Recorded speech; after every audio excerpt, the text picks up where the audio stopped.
Run a hand over a stone wall. Feel the cold texture, the grooves left by tools long forgotten. Now, imagine that wall isn't 100 years old, not even 1,000. It is 12,000 years old. Imagine that every grain of dust on it witnessed the end of the last ice age. This wall exists, and the story it tells is not the one we were taught. It speaks of a time when hunters built cathedrals and gods walked on a potbelly hill in southeastern Turkey. The name of the place, translated, is Potbelly Hill, Göbekli Tepe. It is not a city. It is not a fortress. It is something much older, much more mysterious. A Stone Age cathedral built by hunter-gatherers 7,000 years before the pyramids, 6,000 years before Stonehenge. The question isn't just how they did it. The question that echoes through these pillars is one that shakes the foundations of our history. Why? The modern story of this place begins with one man's intuition, Klaus Schmidt, a German archaeologist who had already felt the pulse of that era. He had excavated at Nivali Chori, a Neolithic settlement just a few kilometers away, also drowned by the waters of a new dam. There, he found T-shaped pillars, but inside rectangular structures that looked like houses. That prepared his mind. He knew how that culture expressed itself. In 1994, a visit to the local museum in Urfa changes everything. In a corner, he sees two strange, colossal statues, dismissed as Byzantine fakes. But his trained eyes see something others had missed: a style, a rawness, a power that did not belong to known empires. It belonged to something far more ancient. Guided by this epiphany, he follows the trail to Potbelly Hill, a place local farmers avoided, believing it to be haunted. Upon arrival, the ground was littered with flint chips, a carpet of Stone Age tools. It was an unmistakable sign. Where there are so many tools, there is massive human activity. Schmidt knew in that instant that he was not standing on a natural hill. He was standing on something monumental, asleep beneath the earth. The large-scale excavation begins in 1995. With every inch of earth removed, the astonishment deepens. What emerges is not a village. There are no signs of domestic life, no hearths, no common garbage pits. What the earth reveals are circles, megalithic circles formed by T-shaped limestone pillars, some over 5 meters tall and weighing tons, and all of them are covered in art. Look at these engravings. Feel the texture of the stone with the fingers of imagination. The animals are wild, dynamic, filled with a fierce energy. They are a Stone Age zoo, a pantheon of nature spirits. And in the center of each circle, two larger pillars face each other, like gods or ancestors presiding over a silent, eternal ceremony. And who were the architects? The evidence is clear: hunter-gatherers, people who lived off the land, with no knowledge of pottery, writing, or metal tools. How then was this possible? But before deciphering the why, one must honor the how. Close your eyes and listen. The sound is not of chance, but of stone striking stone, a rhythm that lasted for centuries. Taste the limestone dust in the throat. Look at the hands of the builders. A hunter's hands, now calloused and bleeding from the rock. Backs bent under the weight of blocks that demanded the strength of a generation. The revolution of Göbekli Tepe was not silent. It was built with the sweat, the effort, and undoubtedly the sacrifice of hundreds of bodies in the name of an idea. Now, what was this idea, so powerful as to demand so much? This capacity for organization in the name of an abstract idea is the key to the entire mystery. It's a revolution in the human mind. If this journey to the origins of civilization fascinates you, consider subscribing. Every video is a piece in the puzzle of our own history. Now, let's try to understand the minds of these builders. Walk through the enclosures. Each seems to have its own identity, its own bestiary. Enclosure C is the house of the boars, dominated by the image of this powerful and dangerous animal. Enclosure D, the most impressive, displays a Noah's Ark of stone. There, a fox is carved in high relief with a prominent phallus, perhaps a symbol of fertility or a shamanic spirit. Snakes are everywhere, weaving across the pillars, a universal symbol of the underworld, rebirth, and danger. And the vultures.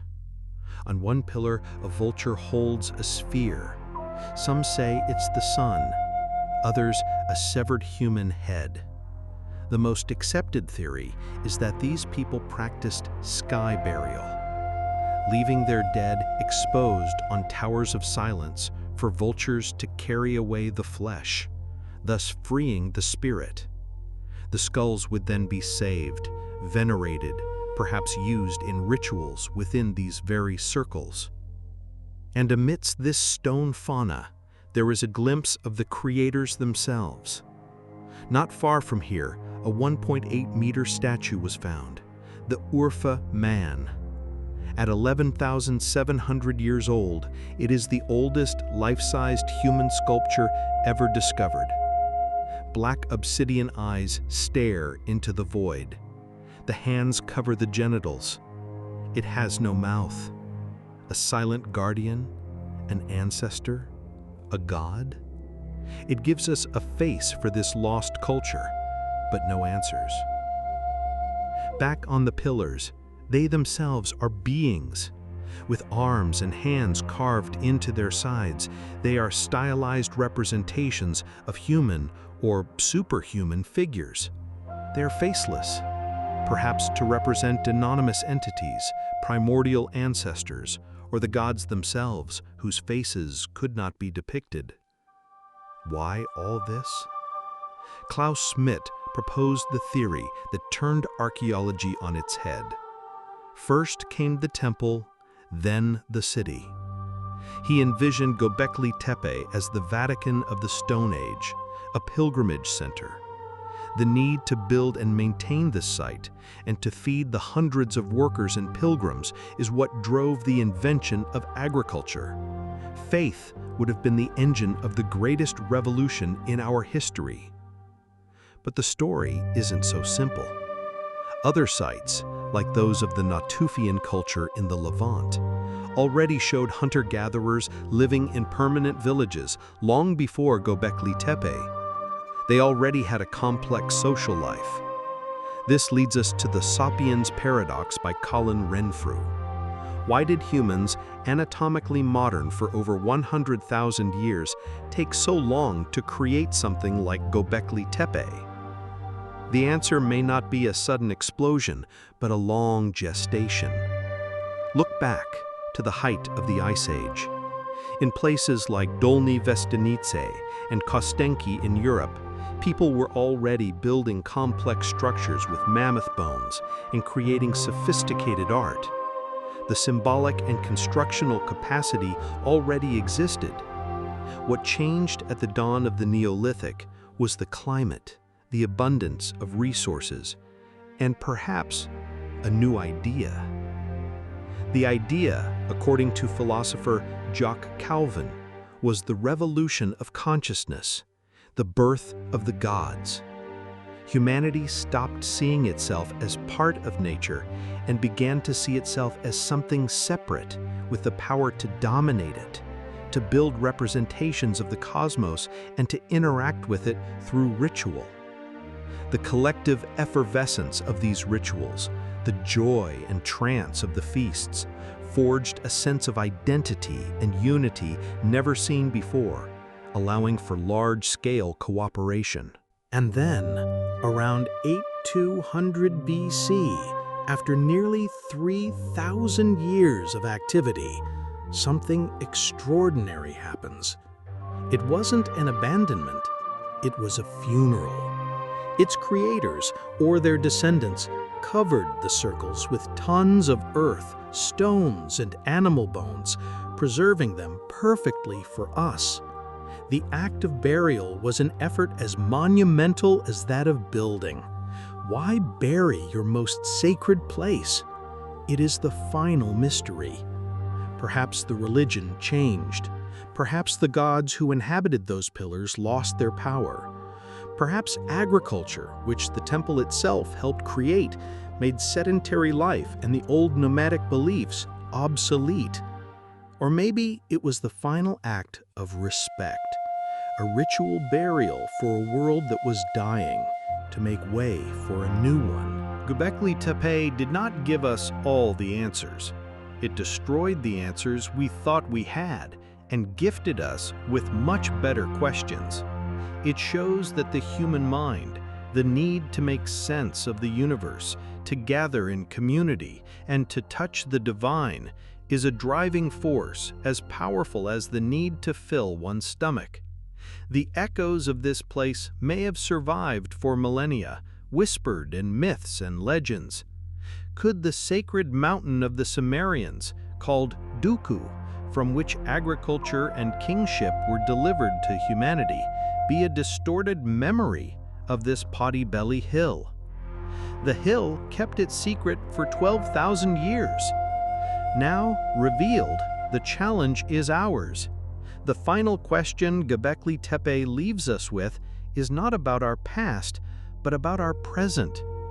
Is the same urge that moved a hunter to drag a 10-ton stone to honor something greater than himself not the same that moves us today to build skyscrapers or send probes to other galaxies? Perhaps the gods have changed their names, and the temples are made of steel and silicon, but the human need to build, to unite around a purpose, and to challenge the impossible, perhaps it has never left us. Perhaps we are still the grandchildren of the hill builders.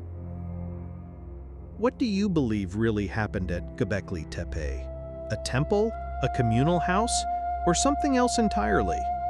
Leave your theory in the comments. And to continue this journey through the mysteries that define us, don't forget to like and subscribe. Until next time, keep questioning.